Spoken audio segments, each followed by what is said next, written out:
Mounjaro, Ozempic, injeção para emagrecer, GLP-1. Você com certeza já ouviu algum desses nomes por aí ultimamente. Uns dizem que é um milagre, outros que é um veneno. E no meio de tudo isso, tá você. Mulher cansada, com resistência à insulina, que não sabe mais o que fazer para emagrecer e tá meio na dúvida de que caminho seguir. Hoje eu não vou nem romantizar, nem demonizar. Eu vou te contar o que os estudos clínicos e a vida real têm falado e mostrado sobre a tirzepatida, o Mounjaro, que ficou famoso aqui no nosso país nos últimos tempos. E como os resultados não se sustentam sem a mudança do estilo de vida. Eu sou farmacêutica, meu nome é Jaqueline Neves, eu atuo há mais de 10 anos com bem-estar e estilo de vida. Isso não é uma consulta médica, aqui é uma informação, é um vídeo informativo para garantir que você consiga ter elementos para tomar sua decisão. Porém, a orientação e prescrição desse tipo de medicamento deve ser feito com o médico de preferência, o especialista, que nesse caso é o endocrinologista. Então vamos começar pela indicação. Para que serve o tal Mounjaro? O Mounjaro é um medicamento injetável de uso semanal, ou seja, uma vez por semana cada dose. Ele é indicado para controle glicêmico de pacientes com diabetes do tipo 2, pacientes adultos, não é indicado para criança. Ou seja, é feito primariamente para o controle do diabetes. Secundariamente, a Anvisa recentemente aprovou também o uso para controle crônico de peso, né? A manutenção de peso em pacientes obesos, ou seja, IMC acima de 30, ou com aquele sobrepeso que tem doença associada. Por exemplo, a pessoa tem o IMC acima de 27, mas é hipertenso também. E por que isso? Porque a obesidade, ela é desencadeadora de demais doenças. Então, é muito comum o obeso desenvolver hipertensão. E a hipertensão não controlada desenvolve AVC, ou seja, uma cascata que só piora a saúde e a qualidade de vida do paciente. Então, por isso, a indicação foi estendida, visto que ele teve resultados importantes na questão de perda de peso. Uma outra questão que também chamou muita atenção da comunidade médica é o fato dele garantir uma perda de peso similar à perda de peso por via cirúrgica, no caso, por exemplo, da cirurgia bariátrica. Ou seja, você ter uma opção medicamentosa ao invés da intervenção cirúrgica, que tem muito mais risco, também é muito interessante e muito bacana para esse paciente obeso. Então, ter uma outra alternativa para tratar a doença obesidade. Temos que sempre lembrar disso. É uma doença, ou seja, é um medicamento para tratar doença, não é injeção mágica para perda de peso, para projeto verão e para essas loucuras que a gente infelizmente vê muita gente fazendo. E eu garanto, o arrependimento vem com força. O Mounjaro é um agonista duplo do GIP e do GLP-1, que são hormônios que nós temos e atuam no metabolismo da glicose e da gordura. Então, basicamente, um agonista é uma substância que imita o hormônio que a gente produz, ou a substância, no geral, que a gente produz. Então, é como se ele fosse uma cópia. E nesse caso, ele conversa com o cérebro, conversa com o intestino, conversa com o pâncreas, trabalha com todos esses órgãos em conjunto. E o metabolismo da glicose é a grande chave aqui. Então, eu vou tentar explicar de uma maneira bem simplificada. A glicose vem do carboidrato. E o carboidrato é presente em vários tipos de alimentos, como o pão, arroz, as frutas. Você ingere, vai para o estômago destrói aquele alimento, pedacinhos bem pequenininhos, vai para o intestino e no intestino vai ter a absorção da glicose, entre os outros nutrientes, é claro. A glicose, quando chega no sangue, o cérebro, entendendo que ela está no sangue, manda uma mensagem para o seu pâncreas, que produz a insulina, o hormônio número 1. A insulina abre a portinha da célula e permite que a glicose entre para dentro. E nesse caso, nesse primeiro momento, a glicose vai entrar como glicogênio, vai ser transformada em glicogênio dentro das células do músculo e do fígado. Basicamente isso. Ela fica lá um tempo. Se ela não for utilizada, ela vai ser transformada em gordura. for utilizada, como que ela sai da célula? Tem um outro hormônio chamado glucagon, e esse é outro porteiro, mas esse só permite a saída. Então ele abre a portinha para a glicose voltar para a corrente sanguínea e se transformar em energia, que a gente chama de ATP. O GLP-1 ajuda nesse processo, é um dos hormônios que está envolvido no processo. Então, todas as vezes que você está com o uso do Mounjaro e você come um alimento que tem glicose, o primeiro efeito dele é aumentar a quantidade de insulina no sangue para fazer esse processo da glicose entrar para dentro da célula ser mais rápido e evitar que a glicose fique muito tempo no sangue. Então, esse é o primeiro efeito. Ele também reduz o glucagon e, com isso, menos glicose no sangue, porque lembra, o glucagon é o que abre a portinha para a glicose sair. Então, o controle da glicose fica muito mais equilibrado. Por isso, favorece tanto os portadores de diabetes tipo 2. E tem outra questão, como o GIP, tanto o GIP quanto o GLP-1, estão ligados ao esvaziamento gástrico. Porque a gente tem uma velocidade relacionada ao momento em que a gente come, a comida fica no estômago e vai para o intestino. Essa velocidade é calculada pelos hormônios e é individual para cada pessoa. Eles alteram isso. É como se o hormônio estivesse o tempo todo dizendo, ainda estamos cheios, ainda estamos aqui. Precisamos de mais tempo para digerir. Então, o estômago demora para liberar a comida para o intestino, o que explica, inclusive, muito dos eventos adversos com esse medicamento, que é o enjoo constante, aquela sensação de empachamento. E é super natural, porque a comida realmente ainda está lá. Demora, atrasa o processo. E isso é uma vantagem, no caso, por exemplo, da perda de peso, porque você não vai ter fome para comer, não vai conseguir comer com tanta frequência como você comia antes de usar o medicamento. Por consequência, se você está se sentindo muito cheio, você vai comer menos. Se você comer menos, menos calorias adquiridas. Portanto, se você tem um gasto maior, está fazendo mais atividade física, por exemplo, você vai gastar mais energia. E essa energia vai vir de onde? Das reservas que você já tem, da gordura. Então, é assim que funciona o mecanismo de perda de peso do medicamento, que na verdade foi secundário, porque a ideia era o controle do diabetes. E durante esse estudo do SURPASS, que eles perceberam que tinha ali uma coisa diferente. Olha, eu tô vendo que o paciente está tendo uma perda de peso importante e interessante, porque faz ali um benefício enorme para o paciente perder uma quantidade concentrada de gordura. Ele também melhora muito a sensibilidade da insulina. Por quê?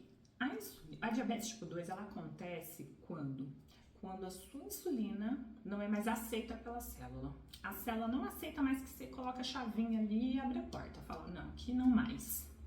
Então é como se ela permeasse, né? Fosse um olhinho ali na fechadura que facilita a vida da sua insulina para você não ter que tomar insulina externa, né? Ter que adquirir ali e tomar injeçãozinha todos os dias, como os doentes diabéticos tipo 1 precisam fazer, porque no caso deles, eles não produzem, né? O 2, ele produz, mas a sensibilidade daquela insulina não é mais útil para a célula. Então, veja, é um medicamento que age em várias frentes, por isso que ele é tão efetivo, por isso que deu tão certo.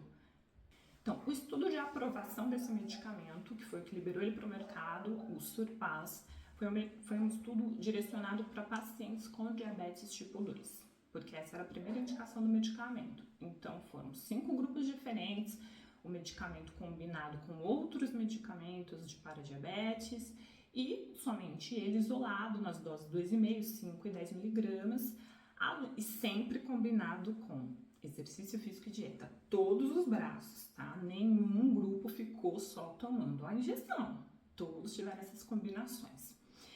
E o que eles queriam observar? Comportamento do diabetes, se ia ser controlado, o quanto ia ser controlado. O primeiro marcador que é observado nesse caso é a hemoglobina glicada. A hemoglobina glicada, ela é um marcador que a gente vê no sangue, onde a gente observa a glicose que está ligada à molécula de hemoglobina do sangue. Geralmente a glicose fica ali e é trocada, e essa molécula, ela dura em torno de até 120 dias, é o tempo de vida da hemoglobina. Então, a gente consegue ter o histórico de glicose da pessoa, de dose de glicose da pessoa, num período longo, que é diferente da glicose de jejum, onde eu tenho um retrato do momento. A hemoglobina glicada não, ela me mostra 2, 3 meses antes como esse paciente estava. Então, se a hemoglobina glicada está alta, isso quer dizer que há 2 a 3 meses está alta. Não é um retrato momentâneo, é um retrato histórico. É um exame dos mais importantes para ajudar no diagnóstico do diabetes. Então, nesse estudo, a redução foi de 2 a 2,5% da taxa de hemoglobina glicada, que o ideal é ficar abaixo de 5,7%. Acima disso, a gente já considera um risco. Depois de 6,5%, diabetes. Já está consolidado. E junto desse acompanhamento de outros marcadores, o que se percebeu nos grupos que usaram o Mounjaro foi a perda de peso. E ela aconteceu de forma muito consistente nos pacientes. Então, a gente tinha perdas em média de 7 a 12 quilos num período de um ano. É bastante coisa. E isso sem grandes diferenças, né? Grandes intervenções. Era basicamente os medicamentos que estavam sendo aplicados, dieta e exercícios físicos. Mas teve paciente que perdeu mais? Teve, que a gente sempre usa as médias, tá? Teve pacientes que chegaram a perder mais de 20 quilos. Aquilo chama atenção, porque, como eu disse, a perda de peso é um fator importante para o controle do diabetes e de outras doenças. E ali eles viram uma possibilidade diferente. Peraí, nós temos um medicamento que pode agir também na perda de peso. Será que ele age na perda de peso? Ele ajuda nessa perda de peso? Vamos entender melhor isso. Então, ali já se abriu um parênteses, né? E mostrou, principalmente, a eficácia do medicamento, ou seja, funciona e funciona mesmo. Para vocês terem uma ideia, nesses estudos, alguns pacientes chegaram a reduzir a sua glicose, aquela que é medida, o retrato imediato que eu falei, eles conseguiram reduzir a glicose do paciente para níveis pré-diabetes, antes do diabetes. Então, assim, quem é diabético sabe que, uma vez diabético, por mais que você controle bonitinho, tome os seus medicamentos ou a insulina, se for o caso, é muito difícil você fazer um exame de glicemia, ele tá normal. O normal que eu digo é como de uma pessoa não diabética. Porque é como a pressão arterial, ela nunca mais vai voltar para aqueles números, é muito difícil de acontecer. E no caso de alguns pacientes nesse estudo, isso aconteceu. O paciente conseguiu voltar. Veja, não foi curado, porque não existe cura para diabetes. Mas eles conseguiram retornar alguns desses indicadores para o nível antes do diabetes, o que é uma coisa extraordinária, porque a gente não vê isso acontecer com outros medicamentos. Então, realmente foi um divisor de águas quando a gente fala de doença metabólica, diabetes. Quando a gente lê o estudo, eu sou profissional de saúde, obviamente, eu tenho uma facilidade maior para ler isso, uma pessoa comum como você, não tem nem porquê também entender um estudo desse, é complexo, mas basicamente, quando a gente lê, não está dizendo lá, olha, a pessoa tomou a injeção e perdeu peso e, enfim, não. Dieta e exercício físico, todos os grupos, como eu mencionei antes. A mudança do estilo de vida, ela foi acontecendo durante o estudo.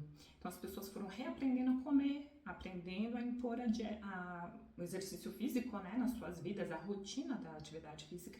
Isso fez com que o resultado tivesse essa consistência. Só medicamento não faz milagre. O estudo SURMOUNT-1 foi publicado na revista New England Journal of Medicine, uma das publicações mais importantes da área acadêmica científica. E o laboratório tinha a intenção de aprovar uma nova indicação, e nesse caso, obesidade. Controle da obesidade. E esse medicamento ia ser testado especificamente no grupo com obesos, e dessa vez sem diabetes. Ou seja, a intenção era entender se o medicamento funcionaria exclusivamente para esse fim e quanto de eficácia, de segurança, se os resultados iam se repetir, iam ser melhores, iam ser piores. Isso é muito comum, tá, dentro da área da farmácia. É uma indústria que tem um medicamento, que tem uma indicação específica, mas se mostra potente para uma outra indicação, é necessário fazer um estudo do zero, não necessariamente do zero, mas um estudo novo sobre essa indicação. Então, você não vai precisar repetir as fases de toxicidade, de segurança, né? Porque isso já foi testado no primeiro estudo, mas a de eficácia, sim, que é o estudo de fase 3. Então, precisa fazer novamente o estudo e dessa vez com um público específico, né? Que seriam os obesos que não têm diabetes. Então, é importante não ter diabetes. E esse é o Sermon 1 que trouxe os resultados incríveis que a gente vê hoje. Como que funcionou? Nesse estudo, que durou 72 semanas, mais ou menos 1 ano e meio, foram feitos grupos com a dosagem de 5, de 10 e de 15 miligramas, voltados exclusivamente para emagrecimento e dieta e exercício. Todos os grupos tinham acompanhamento de dieta hipocalórica, ou seja, baixa caloria, mas atividade física regular. Quem não cumpre esse tipo de coisa geralmente é excluído do estudo, porque você atrapalha a certeza estatística. É necessário que todos os pacientes cumpram à risca o que está sendo determinado pelos médicos durante o estudo. E os resultados foram perda de 15% do peso corporal para quem usou 5, de 19 a 20% para quem usou 10 e de 21 a 22% para quem usou 15 miligramas. Então vocês veem 20% do peso. A pessoa pesava 100 quilos, ela perdeu 20 quilos durante esse 1 ano e meio. É uma perda muito bacana e muito sustentável, não é uma perda absurda, é uma perda sustentável. E aí você vai se perguntar, nossa, mas eu ouvi dizer que tal pessoa perdeu 6 quilos em um mês. Geralmente porque não está sendo acompanhada corretamente ou está ignorando a orientação do médico, que é muito comum, e está fazendo loucura. E aí você vai perder muito, mas isso tem uma consequência que eu vou falar mais à frente. Nesse caso dos estudos, como eu disse, é muito bem acompanhado, o paciente se compromete em fazer toda a indicação, desde a dieta, exercícios físicos, e por isso a perda de peso ela é mais gradativa e sustentável. Quando a gente compara com o grupo do placebo, que teve uma perda média de 3%, é uma distância considerável, né? E assim, no caso dos pacientes que fizeram, né, o uso do medicamento, eles tiveram entre 86% e 91% deles perderam pelo menos 5%. Ou seja, todo mundo perdeu praticamente algum peso. O placebo, o grupo do placebo, que não usou medicamento, foi em torno de 28% que conseguiu perder pelo menos esses 5 quilos. Então, realmente, a efetividade, a eficácia do medicamento, ela é muito real, né? Muito constante. Ele funciona, simples assim.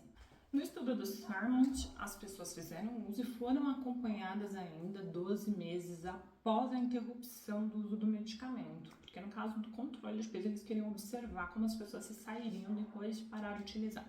E a grande maioria delas recuperaram, tiveram reganhos de peso. Mas não foram grandes reganhos de peso, foram reganhos de peso mais controlados. O que mostra que, uma vez que a pessoa implantou o estilo de vida diferenciado, que isso aconteceu durante o estudo, né? Esses pacientes, por exemplo, tinham acompanhamento nutricional, o nutricionista ali toda a consulta, observando, não tá comendo, o que tá funcionando, tá tendo enjoo, porque tem muito isso, a gente tem que contornar os eventos adversos e manter a pessoa nutrida. Então, tudo isso estava sendo acompanhado bem de perto. E o paciente que aderiu corretamente e fez essa mudança de mentalidade, de estilo de vida, conseguiu sustentar a perda de peso. Com algum reganho, que isso é natural, gente. Até quem faz cirurgia bariátrica tem reganho, tá tudo bem. A grande questão é o reganho não se tornar assim, o dobro do peso perdido, que infelizmente é o que acontece com a maioria. E é o que acontece com quem usa Mounjaro e só usa. E acha que pronto, perdi aqui 20 quilos. Maravilhosa. Mas ainda tá comendo coxinha de manhã. A pessoa não come um vegetal durante o dia, a pessoa não come uma fibra, entendeu? Não sai de casa, não levanta pra fazer nada, vai na padaria que é na esquina de carro. Esse tipo de pessoa vai ganhar, se perdeu 20, vai ganhar 40. E ganha, gente. Não tem uma única vez que isso não acontece. Então, tem uma mudança de estilo de vida que acompanha o sucesso desse medicamento. Ele sozinho não vai resolver o problema. É necessária a mudança total do estilo de vida. Todos os pacientes que seguiram isso permaneceram no seu peso e conseguiram fazer a manutenção. Os que não, voltaram para o peso original ou tiveram um reganho acima. Falamos das coisas boas, agora vamos falar das que não são tão boas assim, mas fazem parte. Eventos adversos. Todo medicamento tem os seus. No caso do Mounjaro, o mais comum são os gastrointestinais, então ligados à digestão, que faz todo sentido, porque o medicamento tem a ação principal ali. Basicamente, enjoo, vômito, diarreia, às vezes todos eles, gases, às vezes dores abdominais. Então isso é o mais comum, principalmente no início, nas 4 primeiras semanas e nos ajustes de dose. No caso do emagrecimento, quanto no diabetes, o médico avalia, mas é muito comum haver uma progressão de dose. Então você pode começar com a menor dose, que é 2,5, e acabar na maior dose, que é 15 miligramas. E toda vez que trocar dose, volta todos os eventos de novo, porque é um ajuste. Geralmente, após um período de uso estável com a dose, esses eventos tendem a diminuir. Tem pessoas que relatam ficar com ele durante todo o uso, tem. Mas nós somos seres individuais, então cada um se comporta de um jeito. Mas basicamente esse é o mais recorrente, mas ele não é o único. Um outro evento que tem acontecido é a pancreatite aguda, que é grave, bem grave. Pancreatite aguda é a inflamação do seu pâncreas, que faz muito sentido também, porque o medicamento, lembra, ele imita o GLP, que é um hormônio que vai lá estimular a produção de insulina. Então, ter isso o tempo todo, constantemente no organismo, pode acontecer do seu pâncreas inflamar em nível muito alto. É bem severo, então não é como uma apendicite que você vai ser cirúrgica, vai lá e tirar o apêndice, porque o pâncreas não pode ser tirado. Então, tem que ser controlado. No caso de uma pessoa que desenvolve a pancreatite, em função do uso do medicamento, ela nunca mais vai poder utilizar o medicamento, tá? Não é recomendado, porque você vê que já existe uma sensibilidade grave a esse tipo de mecanismo de ação. Então, não vai ter esse tipo de intervenção mais para esse paciente. O número não é um número enorme de pessoas que têm, é um número pequeno, mas ele aparece na bula porque isso é obrigatório. Se vocês olharem nas bulas do medicamento, sempre tem lá nos eventos adversos, do que é muito comum, que é raro, raríssimo. Mas se tiver um caso e for comprovado que foi pelo uso do medicamento, que tem isso, tá? É feito um estudo para entender se tem a relação, se realmente foi um medicamento o fator predominante, preponderante para o desenvolvimento daquele evento adverso. Aí sim, ele vai constar lá na bula. Existe um risco teórico de desenvolvimento de tumores de tireoide em células tipo C.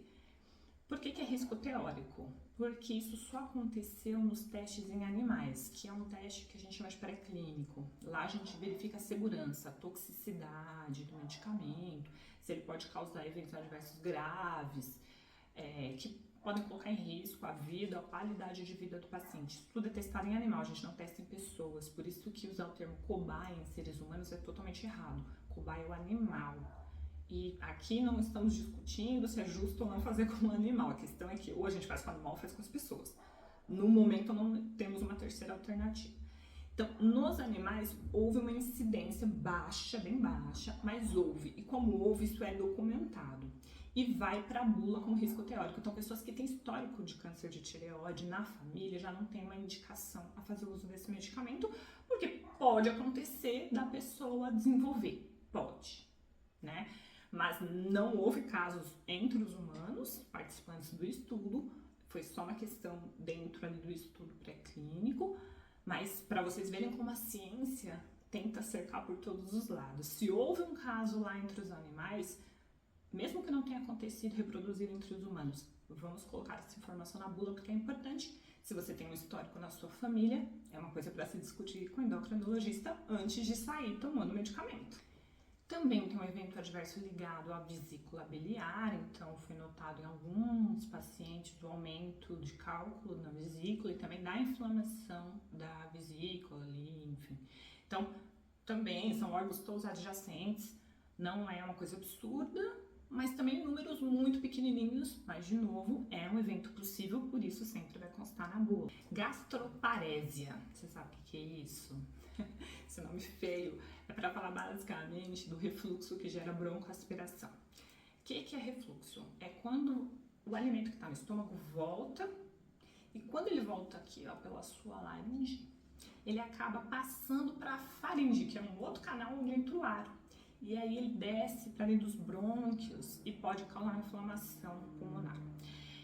Isso acontece em várias circunstâncias.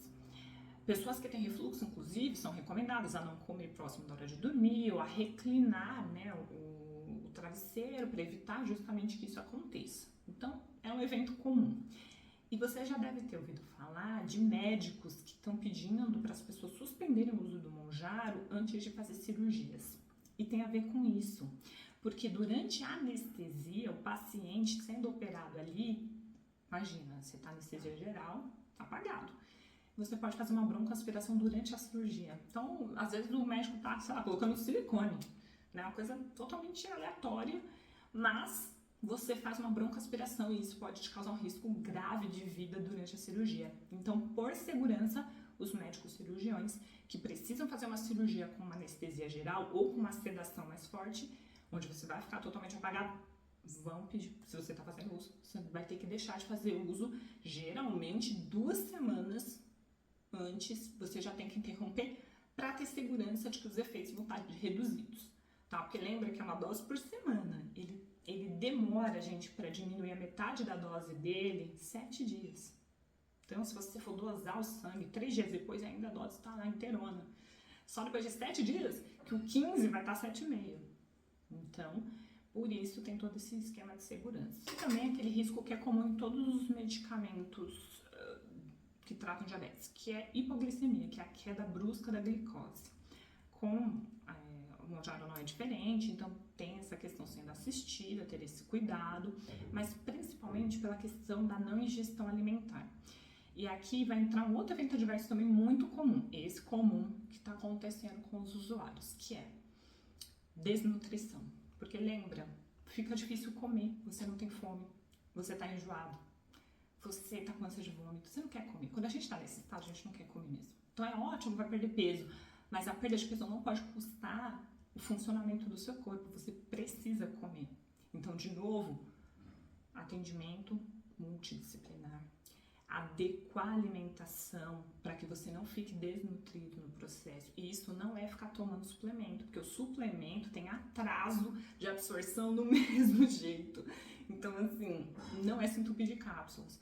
É saber escolher os alimentos que vão favorecer você, que você consegue consumir e treinar o seu cérebro a lidar com o mal-estar. Porque se isso não acontece, você deixa de comer. Se você deixa de comer, você deixa de se nutrir. Você vai começar a desenvolver outras questões. E isso está acontecendo bastante. Então, é aí que tá o pessoal do perdi, mas eu vi que fulano perdeu 6 quilos no mês. É aí. A pessoa não tá comendo. A pessoa não tá se hidratando. Então, tem desidratação, desnutrição. É um risco grave. Então, a gente tem que observar isso com cautela. Você não pode simplesmente não comer. Você vai ter que comer. Você vai ter que comer corretamente os melhores alimentos. Então, aí, ter o bom senso, saber fazer escolhas adequadas para a sua alimentação. Porque não adianta você não fazer uso do medicamento e depois escolher comer banana com whey todo dia. Aí só que eu consigo comer. Não vai dar certo. E é aqui que todo mundo erra feio. Você vai perder 6 quilos, vai engordar 12. Porque o seu corpo entra em estado de emergência. Falando, meu Deus, tudo que a gente tinha de nutriente, porque lembrem, gente, a glicose, ela é armazenada em forma de gordura, mas é só a glicose. As outras coisas não. As vitaminas não vão ficar armazenadas, com exceção da vitamina D, que também se armazena em tecido adiposo. O resto não fica. Então, se você não tem armazenamento de nutriente de ferro, e o ferro faz como? Então, bastante responsabilidade nesse processo de alimentação, de seguir a orientação e adaptando, né, para a sua realidade e criar os bons hábitos alimentares, os bons hábitos de atividade física. Essa é uma outra questão. Como que você faz atividade física se você não está bem alimentado? Se você não tem energia para fazer, né? Então, tudo isso precisa ser adaptado para o momento que você está fazendo a utilização do medicamento, mas já plantando a semente para o futuro, para quando você deixar de usar o medicamento. No caso aqui, é muito importante dizer, não se usa Monjaro de forma crônica no emagrecimento, a não ser que você seja obeso com IMC acima de 30 ou com IMC acima de 27. E esse é um grupo muito específico. E mesmo assim, de novo, vai chegar no platô. E nesse platô, que é um momento que estabiliza tanto a perda de peso, estabiliza tudo. Se você não mudou o estilo de vida, adivinha o que vai acontecer? Não tem mais efeito sobre você. Então, tá vendo? A importância de mudar a mentalidade, o estilo de vida é fundamental, é o que vai te trazer o resultado, é o que vai sustentar o teu resultado. Então não se engane achando que tomar um medicamento, fazer injeçãozinha, investir um dinheiro, lembrar que o Mounjaro está custando de 1.700 a quase 4.000 reais, depende da dose que você está utilizando, isso é por mês. Então não é uma coisa acessível para qualquer pessoa, concorda? Tudo isso tem que ser calculado, pensado e olhar para frente e verificar, gente, como que vai ser? E tem uma outra questão que são os eventos psiquiátricos, né? Que são questões mentais que alguns pacientes relataram e também vai estar constando em bula. Questões psiquiátricas são muito comuns, evento comum em medicamentos de emagrecer. Tem muito a ver com a desnutrição, com o fato de você não estar comendo bem, e isso afeta a produção dos seus neurotransmissores, então pode ter um desequilíbrio. Tem questões psicológicas envolvidas, porque muitas pessoas são compulsivas em relação à alimentação, por exemplo, e isso, se não está sendo bem acompanhado com um terapeuta, com um psicólogo, também vai ter um problema. Então veja, de novo, o medicamento em si não causa, pelo menos até esse momento, a gente não consegue dizer que ele causa a questão psiquiátrica, mas o entorno dele, as ações em torno dele podem causar. Então se você não está fazendo o uso de forma responsável, bem acompanhada, existe o risco de você desenvolver uma questão dessa. E aí é onde você tem que pôr na balança. Vale a pena? Eu sou o tipo de pessoa que eu sempre gostei de investir assim, pesado em coisas que têm durabilidade, em coisas que vão me sustentar no longo prazo. Não gosto de gastar energia, dinheiro, tempo com coisa que vai durar 5 minutos e um prazer volátil. Então eu acho que é uma escolha de cada um. Se você acha que vale o investimento, é uma escolha, né? Mas sabendo, ciente de que não vai sustentar esse resultado lá na frente. Basicamente, para quem que faz sentido o uso do Mounjaro? Para pessoas diabéticas do tipo 2 que não conseguem fazer o controle efetivo da sua glicemia com os medicamentos que nós já temos no mercado, mas que fazem dieta e exercícios físicos, que cuidam, né, da hidratação, do sono, ou seja, uma pessoa que já faz a sua parte e que não está tendo a contrapartida dos medicamentos do mercado. Essa é uma pessoa que com certeza vai ter um uso, um benefício muito grande do Mounjaro. Para pessoas obesas que não gostariam de fazer cirurgia, que não querem chegar a esse extremo, lembrando que a cirurgia bariátrica é a última opção quando se trata de obesidade, de correção de obesidade.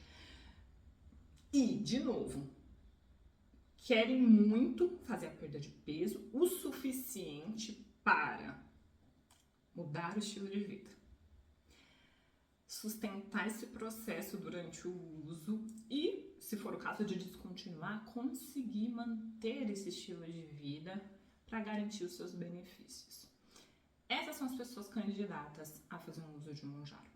Lembrando que o Mounjaro, como eu disse, não precisa necessariamente ser um uso eterno, não é um uso crônico não. Ele pode ser um uso temporário, de um ano e meio, até menos tempo, desde que a pessoa já esteja comprometida com esse estilo de vida. Então eu não aconselho ninguém que está comendo totalmente errado, que está ali no desespero, fazer o uso.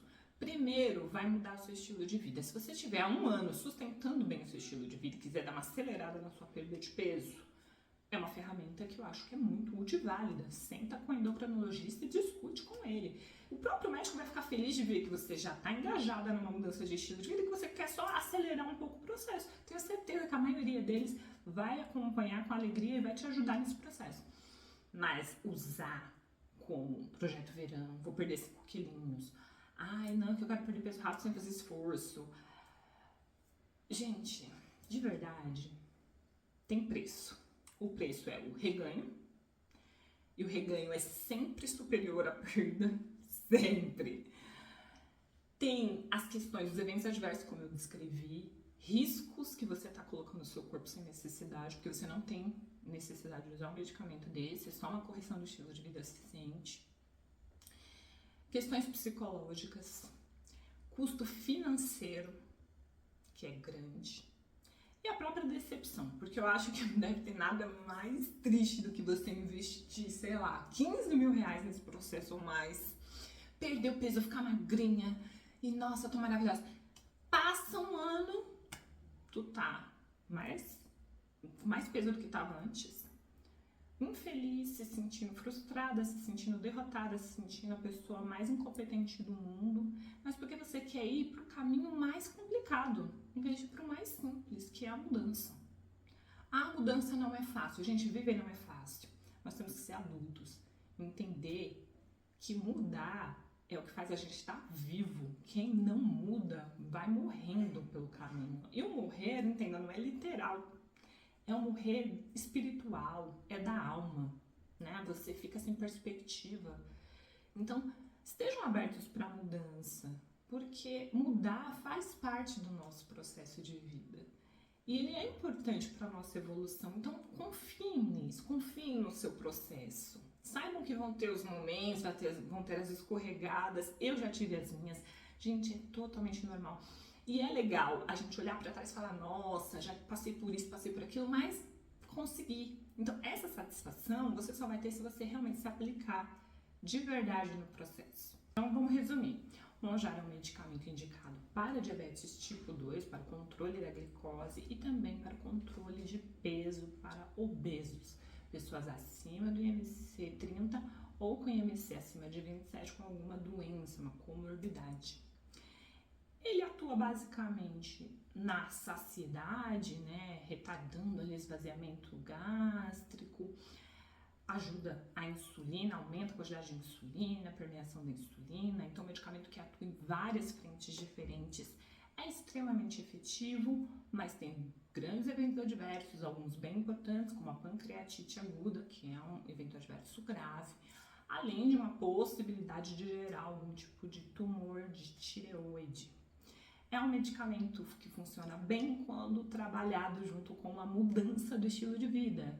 A alimentação correta, equilibrada, atividade física regular, boa hidratação e bom sono. Não é um milagre, mas é com certeza uma excelente oportunidade para pessoas que até ontem não tinham grandes opções além da cirurgia bariátrica, por exemplo.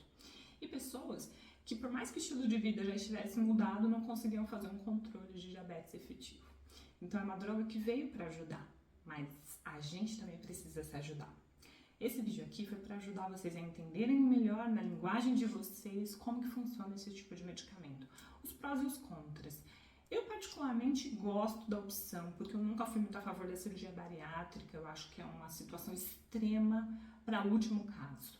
É uma intervenção cirúrgica sem volta. Nunca mais você vai voltar para a versão anterior que você estava. Então, ter uma opção que não é invasiva e que tem resultados similares é excepcional para os obesos. A gente tem que lembrar que a obesidade é doença crônica. O obeso não é porque ele ficou magrinho que ele deixou de ser obeso. É muito importante entender isso. É igual à hipertensão. O hipertenso não deixa de ser hipertenso porque a pressão dele está regular. Ele continua hipertenso. Ele só não está em momentos ali de pressão alta porque ele toma o medicamento, faz a dieta corretamente, faz atividade física. Então isso faz com que ele mantenha a qualidade de vida. A mesma coisa o obeso. O obeso, no momento em que ele sai desse lugar de estilo de vida saudável, ele volta a ser obeso imediatamente. Isso já é comprovado cientificamente. Não depende de boa vontade, não depende de garra, de determinação, como algumas pessoas adoram ventilar por aí. É doença e a gente tem que tratar como tal. Porém, nenhum medicamento vai ser totalmente efetivo se a gente não contribuir, não fizer a nossa parte. Então, a ideia aqui é ajudar vocês a entenderem melhor e poder trazer um pouco de informação para as pessoas. Informação técnica, que eu sei que é muito difícil às vezes, e as pessoas gostam muito de usar os termos técnicos, às vezes a gente tem que usar mesmo, mas traduzindo para que seja mais facilmente entendido por todo mundo. E aí eu pergunto a vocês, o que vocês acharam? Ficaram com dúvida? Tem alguma coisa que vocês gostariam de saber, que eu não tenha comentado aqui nesse vídeo? Escreve aqui nos comentários, curte o canal, curte o vídeo, segue a gente. Sempre vai ter assunto ligado à saúde, ao bem-estar e à qualidade de vida aqui na Equilibre. Até a próxima!